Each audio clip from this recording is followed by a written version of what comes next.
Welcome back, everybody, to another deep dive.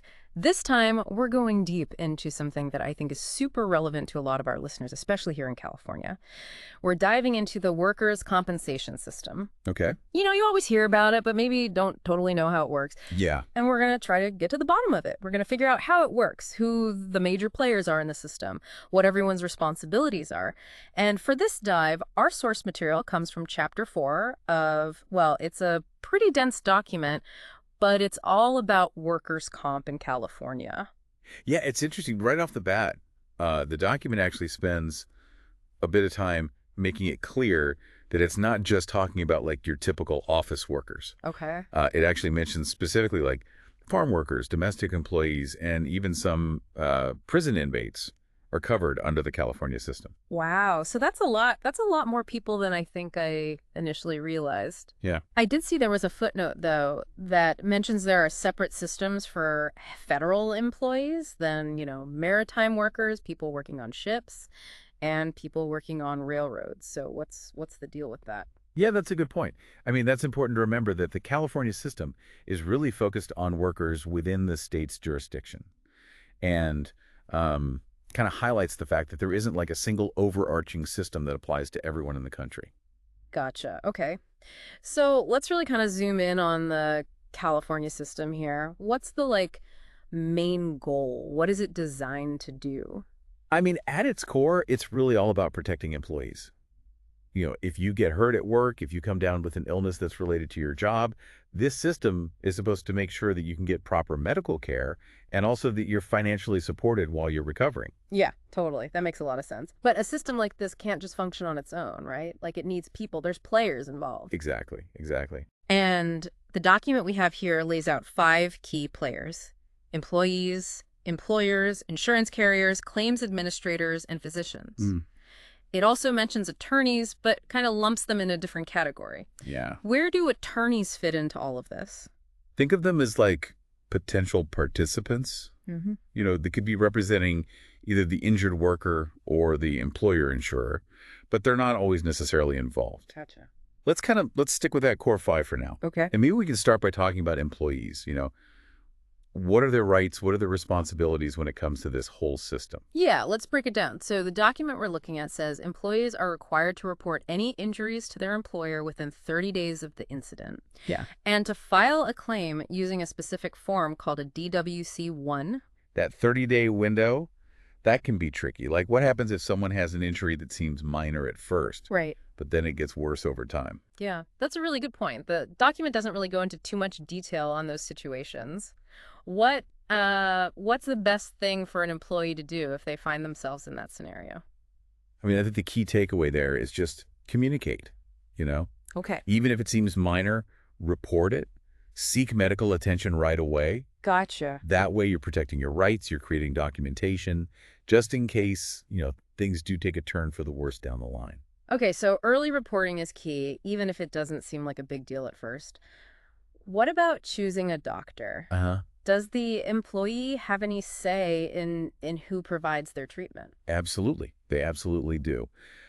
Employees have this right to pre-designate a personal physician.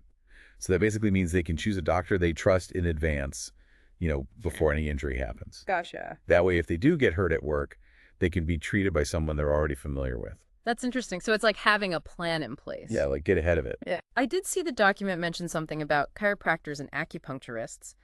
Is alternative medicine covered under the system? It is, yeah, but there are some limits. Like for injuries that happened on or after January 4th, 2004, there's a cap of 24 chiropractic visits. Okay, and then what happens after those 24 visits if an employee still needs treatment? Well, then they'd have to switch over to a physician, like a doctor, who isn't a chiropractor. Yeah. Okay. Which makes you think, what happens if you pre-designated a All chiropractor right. and then you need treatment after those 24 visits? It seems like that could kind of backfire on you. It could. It's something to consider. Yeah, employees really have to kind of weigh their options and think long term. Definitely. Okay, so we've talked about employees. Let's flip it around and look at the employers. Okay. What are their obligations under this system? Well, the document we're looking at, it lays out a bunch of employer responsibilities, Hmm. but I think the most basic one is that they have to provide a safe work environment for their employees. I mean, that means, implementing safety procedures, making sure equipment is in good working order, all that stuff. Right. But what happens if an employee gets injured, even if the employer has taken all these steps to be safe? The document mentions insurance, right? Yeah, you're right. Employers are required to have workers' comp insurance or to prove that they can self-insure. Mm-hmm. So it's basically like a financial safety net to make sure there's money to cover the costs of medical care Okay. and lost wages for injured workers. So it's kind of like protecting both the employee and the employer financially. Exactly. Yeah. Think of it as like shared responsibility. The employer's doing their part by trying to make things safe, but accidents still happen, right? Right, yeah. And the insurance or the self-insurance is there to make sure that neither side gets completely crushed by the financial burden if something does go wrong. Totally, that makes sense. Now, are there any specific actions that the document says employers are prohibited from taking? Oh, definitely. The document is very clear that employers cannot retaliate against employees for filing workers' comp claims Okay. or even, for participating in any kind of safety-related activities. Oh. So that means like no discrimination, no demotions, no wrongful termination, nothing like that. So basically, if an employee gets hurt, they can't be punished for it, and they can't be punished for speaking up about safety concerns either. Exactly. It's all about protecting employees' rights. Making sure they feel safe to report injuries, to raise concerns without fear of like losing their jobs or anything like that. Okay, so we've covered employees, we've covered employers. Who are the other big players we need to know about in this system? Well, next up, we've got insurance carriers and claims administrators. They're the ones who are really managing the money and the logistics of the whole system. Okay, let's start with insurance carriers. Okay. What exactly is it that they do? Basically, they step in for the employer when it comes to liability and actually paying out benefits. So they're the ones reviewing medical records, approving treatments, reimbursing for medical expenses, making those disability payments to injured workers. So they're the ones like footing the bill. Pretty much, yeah. You could say they're the financial backbone of the system. Okay. And you mentioned earlier, though, that they can't be held responsible for penalties if the employer was intentionally doing something wrong. That's right. That's a really key detail. So the insurance carrier will typically cover those costs associated with workplace injuries. But if the employer knowingly put their employees at risk, they're not off the hook. Okay. Like if they were blatantly disregarding safety regulations or something, there could be separate legal consequences for the employer. So the insurance isn't like a shield for bad behavior. Exactly. The system holds employers accountable for their actions. Okay, makes sense. What about claims administrators? Where do they come into this whole thing? So claims administrators are the ones who are kind of like managing the day-to-day aspects of a claim. Okay. They're like the go-between for the injured worker, the employer, the medical provider, the insurance carrier. Everybody's talking to them. That sounds like a really demanding job. What are some of the things they're responsible for doing? Oh, they wear a lot of hats. Mm. The document mentions things like determining liability, making sure that the medical care is coordinated, managing those benefit payments, communicating with everyone involved, sometimes even negotiating settlements. It's like they're the air traffic controllers of the system. Yeah, exactly. They're keeping everything moving, making sure everyone's on the same page. And they're the ones who ultimately decide if treatments are reasonable and necessary, right? That seems like a pretty powerful position to be in. It is, yeah. They have to make sure that the treatment makes sense for the injury, that it's likely to be effective, and that it's not, super expensive for no reason. Gotcha. So it's not just approving every request that comes their way. They're using judgment here. Absolutely. What about communication? Uh-huh. How important is communication with the claims administrator? Super important. The document emphasizes that injured workers really need to keep them in the loop. Let them know how they're doing, respond to any requests for information promptly. Okay. That just helps to avoid delays, make sure everyone has the information they need to move things forward. Makes sense. Because when there are breakdowns in communication, that's when you start to see delays in treatment, confusion about benefits, even disputes can arise. Okay. So the claims administrator sounds like a pretty crucial part of keeping this whole complex system running smoothly. They are. And their decisions really impact the lives of injured workers, so it's a position that requires a lot of careful thought and really a thorough understanding of how workers' comp works. Okay, so we've discussed Employees, employers, insurance carriers, claims administrators. Who else is involved in this workers' comp web? Well, the document kind of throws in this whole network of other medical providers. Okay. So we're talking like labs, places that do diagnostic imaging, physical therapists, specialists, basically anyone who might be involved in diagnosing and treating a work-related injury. So it's not just that initial doctor's visit. The system covers a wider range of services. Yeah, it's really about providing that comprehensive care, addressing all aspects of the injury.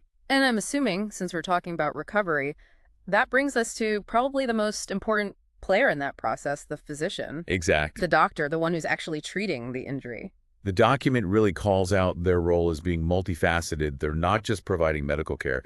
They're also evaluating the injury, figuring out if it's work-related, coming up with a treatment plan, writing reports that basically drive that whole claims process, and they're communicating with all the other players. Yeah, it sounds like the physician's role in all of this deserves its own deep dive. It really does. Which is good, because that's exactly what Chapter 6 of our document focuses on. So we'll be unpacking that in a lot more detail in our next session.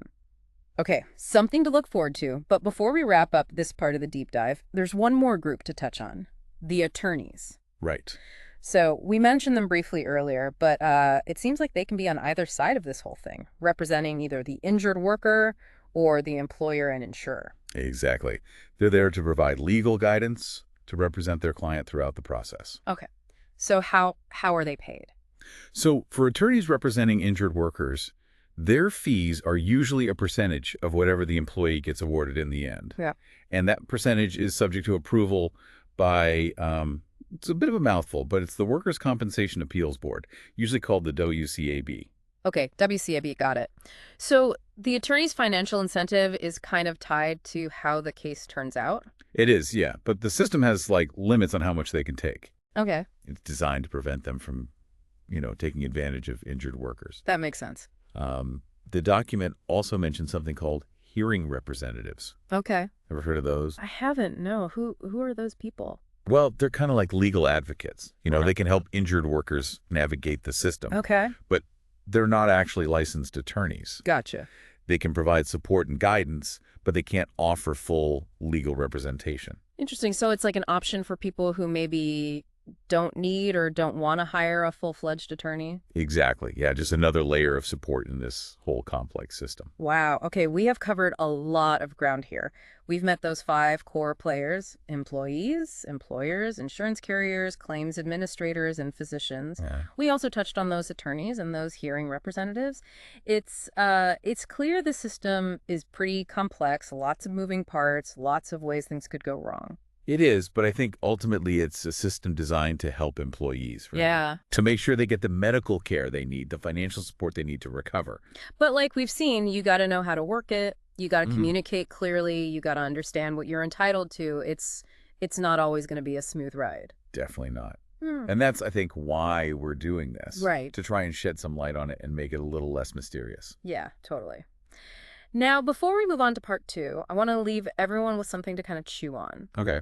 We've talked a lot about the roles of each player, but what about the power dynamics involved?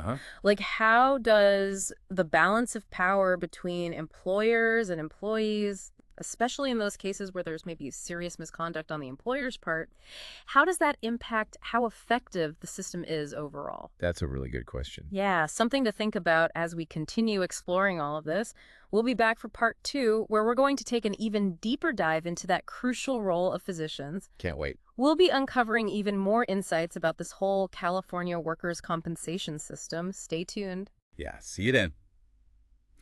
Welcome back to our deep dive into the California workers' comp system. We've already kind of laid out the system's goals. We've met the main players. Yeah, and as we kind of hinted at the end of part 1, there's one player whose role is really, really crucial, and that's the physician. Yeah, I mean, they're the ones on the front lines, right? Actually treating those injured workers. Exactly, and their role goes way beyond just, providing that medical care. So they're not just patching people up, they're actually making decisions that can impact the whole workers' comp process. Exactly. Their evaluations, their reports, all that stuff. It basically forms the basis for determining, are you eligible for benefits? How much should those disability payments be? Can this person go back to work? All of that. Wow, that sounds like a lot of responsibility. It is. Yeah, the decisions they make can have a ripple effect through the entire system. Okay, so let's break it down. What are some of the key responsibilities that physicians have in this system? Well, the document we're looking at, it highlights a few key areas. First and foremost, obviously, they're providing that medical care to the injured worker. Yeah, okay, that makes sense, but I'm guessing there's more to it than just treating the immediate injury. Right, there is. They also have to figure out, what's the extent of the injury, what's the nature of it, and is it actually work-related? So they're playing detective a little bit too. Kinda, yeah. They have to gather information, look at medical history, consider the person's job duties, and try to connect the dots. Okay. Establish that causal connection between the injury and the work environment, which isn't always super clear cut. Yeah, what if someone has like a pre-existing condition that gets aggravated by their work? How does that factor in? That's a great example of where things can get a little murky, right? The physician would need to look at that and say, okay, to what extent did the work environment actually contribute to that pre-existing condition getting worse? Right. And their assessment is going to play a big role in whether the employee is eligible for benefits or not. Yeah. Okay, that makes sense. It's definitely more nuanced than I initially realized. It is. What happens once the physician has established, okay, yes, this injury is definitely work-related? Well, then they have to come up with a treatment plan Okay. that's designed to, either cure or at least relieve the effects of that injury. And I'm assuming that reasonable and necessary standard we talked about earlier comes into play here as well. Absolutely, yeah. Those treatment recommendations have to be appropriate for the injury. They have to be likely to be effective, and they can't be excessive or unnecessarily costly. So they have to walk this fine line between providing the best possible care for the patient, but also working within the, rules and constraints of the workers' comp system. Exactly. They have to be mindful of both the medical needs of the patient and the system's guidelines and limitations. Right, not an easy job. Not at all. The document also mentions documentation. It seems like there's a lot of paperwork involved in all of this. Oh, there is. Tons of it. And good documentation is absolutely crucial for everyone involved. Yeah. Okay, so for the physician, for the injured worker, for the claims administrator, even for the attorneys if they're in the mix. Yep, all of them. Because those medical records, they're basically the foundation for the entire claims process. Okay. They're what's used to determine eligibility for benefits, how long those disability payments should last, whether further treatment is needed, the whole 9 yards. So if a physician's notes are unclear or incomplete, it can really mess things up. It can delay things. It can even jeopardize the whole claim. Exactly. So those details, those little things that might seem mundane, they actually matter a lot. Wow. Okay, so we've got providing treatment. We've got determining if the injury is work-related. We've got creating a treatment plan. We've got all this documentation. What else does the document highlight as a key responsibility for physicians? Communication. Okay. Physicians have to make sure they're keeping everyone informed about the injured worker's progress. So they're communicating with the claims administrator, with the employer, potentially with attorneys. All of the above. Yeah, they need to be providing updates on the worker's condition, any limitations they might have, what their prognosis is for recovery, all of that. And the timing of that communication matters too, right? Absolutely, yeah. Any delays in communication can lead to delays in treatment, delays in getting those benefit payments, and that just creates a lot of stress and frustration for the injured worker. Right. Yeah, it sounds like the physician is kind of like this central hub of information in this whole system. That's a good way to put it. Yeah. And that communication has to be clear, concise, and timely. Everyone is relying on the physician to give them accurate and up-to-date information. Wow. That is a lot to handle, it seems like. Physicians need to have not just medical expertise, but they also need to understand how a workers' comp system works. They absolutely do. It's not just about medicine. They need to be familiar with the rules, the regulations, the procedures, all of it. What about the injured workers themselves? What role do they play in all of this? Well, their active participation is huge. The document really emphasizes that they need to follow their doctor's instructions. Go to those scheduled appointments, really be an active participant in their own recovery. So it's not just passively receiving treatment, they have to be proactive. Exactly. And the best outcomes happen when there's a good collaborative relationship between the physician and the patient. Open communication, shared understanding of the goals of treatment, all of that is so important. Okay, that makes sense. We've talked about physicians, we've talked about injured workers. What about employers? Where do they fit into this whole medical care piece of the puzzle? Well, employers, They have a vested interest in their employees getting better. Right, because a healthy workforce is a productive workforce. Exactly. So it's in their best interest to support that treatment process. But how can they do that effectively? Yeah. How? By, providing modified duty assignments, accommodating work restrictions, just fostering a supportive and understanding work environment. So a little bit of empathy and flexibility on the employer's part can go a long way. It really can. When employers show that they actually care about their employees' well-being, it makes a big difference. Yeah, it's not just about checking boxes and following procedures. There's a human element to this whole thing that can't be overlooked. You're absolutely right. And I think the physician plays a key role in bridging that gap between, the medical world and the world of work. Right. They're taking that complex medical information and translating it into something actionable, something that can help injured workers get back on their feet and back to work safely. Exactly. And when that happens, it's a win-win for everyone involved. This has been a fascinating look at the role of physicians in this California workers' comp system. It's clear they're not just doctors, they're also navigators, communicators, advocates for those injured workers. It's a demanding role, but so crucial. The decisions they make, the actions they take, they have a real impact on people's lives. And in part 3, we'll be exploring another layer of complexity in this system, the appeals process. What happens when there are disputes? How do you get those disagreements resolved? It's something that a lot of people don't understand, but it's a really important part of making sure the system is fair and accountable. Right. So join us as we unpack all that, and we'll see you in part 3. Welcome back for the final part of our deep dive into this California workers' compensation system. We've come a long way. We started out looking at the big picture, the system's goals. Right. Then we met all the key players, even dug into the crucial role of physicians. Yeah, and like we mentioned at the end of part 2, sometimes things go sideways, disputes happen.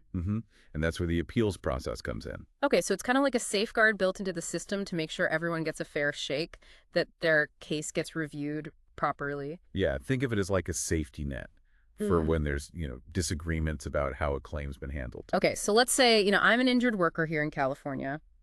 I disagree with a decision that's been made about my workers' comp claim. Okay. What's my first step? What do I do? Well, the document we've been looking at, it lays out a very specific process for appealing a decision. Okay. The first thing you got to do is file something called an application for adjudication of claim. Okay. And you file that with the Workers' Compensation Appeals Board. Catchy name. Yeah, they usually just call it the WCAB for short. Okay, WCAB, got it. So this board, is this like a court specifically for workers' comp cases? You could say that. It's a quasi-judicial body. Yeah. Which basically means they handle disputes, they make rulings that are related to workers' comp. Gotcha. Okay, so I file this application, then what happens? Well, the WCAB will schedule a hearing.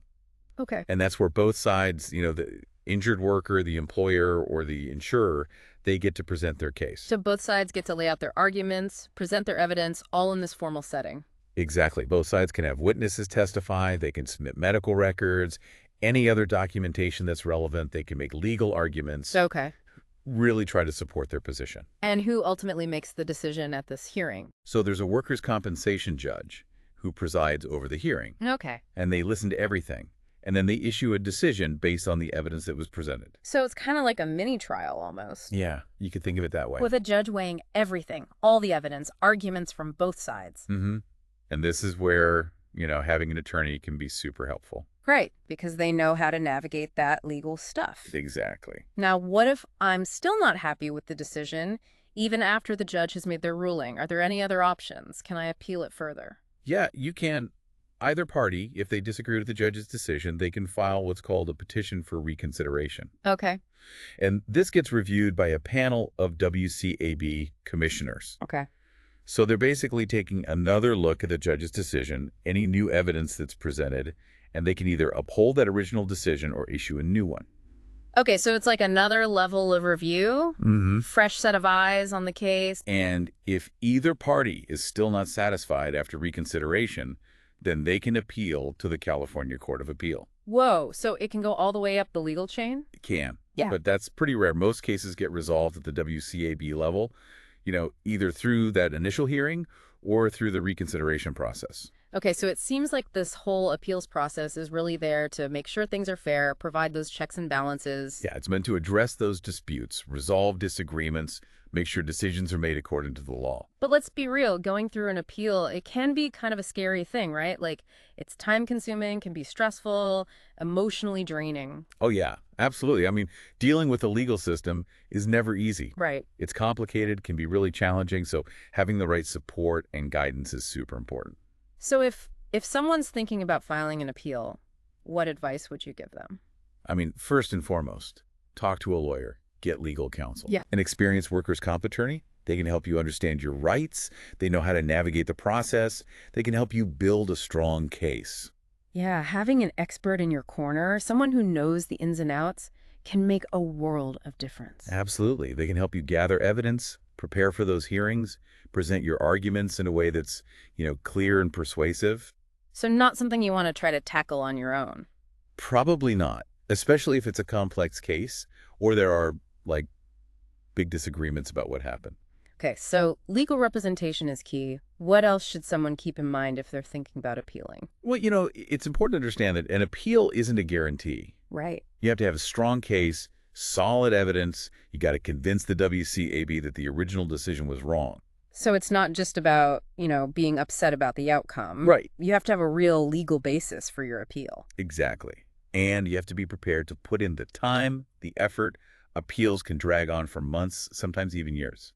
Wow, that's a long time to be dealing with all of this. It is. So you really have to weigh the potential benefits against the costs, the stress. So it's not a decision to be made lightly. Definitely not. You need to really think it through, get a clear understanding of the process. What are the possible outcomes? What resources are you going to need? Well, this whole deep dive into the appeals process, it's been eye-opening. Kind of a reminder that even in a system that's designed to protect workers, things can get messy. Disputes happen, and figuring out how to navigate the legal system, it's complicated. It is, but it's also a reminder that there are ways to make sure things are fair, that justice is served. Right. The appeals process is there for a reason. It's that safety net. It's a way to challenge decisions that might be wrong. And having a good attorney by your side, that can make a huge difference. Absolutely. They can be your guide, your advocate, your voice in a system that can feel, honestly, kind of overwhelming. Well, we've covered a lot in this deep dive into the California workers' comp system, from that initial injury report to those medical evaluations, all the way to the appeals process. It's a lot to take in. It is, but it's a system that affects a lot of people's lives here in California. Yeah, and whether you're an employer, an employee, a doctor, a lawyer, understanding this system, it's just essential. Totally agree. So to all our listeners out there, we encourage you to keep learning, keep asking questions, and be active participants in shaping a system that's fair, effective, and really does protect California's workforce. Couldn't have said it better myself. Knowledge is power, right? The more you know about this system, the better prepared you'll be if you ever need to deal with it. Well, that's about it for this deep dive. Thanks for sticking with us through all 3 parts. Thanks for listening, everyone. Until next time, keep exploring, keep learning, and keep diving deep.